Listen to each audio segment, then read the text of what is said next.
Бізде сол қателікті мойындау менің ойымша үлкен проблема сияқты, себебі сол қателігін көрсетіп сын айтсақ, бізді бірден оппозиция тегіп қоя салады. Журналистерді оппозиция лейблмен беру де дұрыс емес.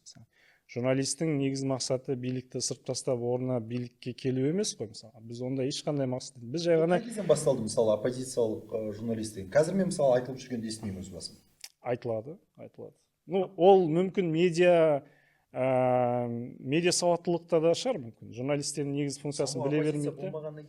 Сосын қара, оппозиция деген ол партия, иә? Билік күш, топ. Биліктің орнына келгісі келіп тұрған ұйым, ше, сондай ғой, топ.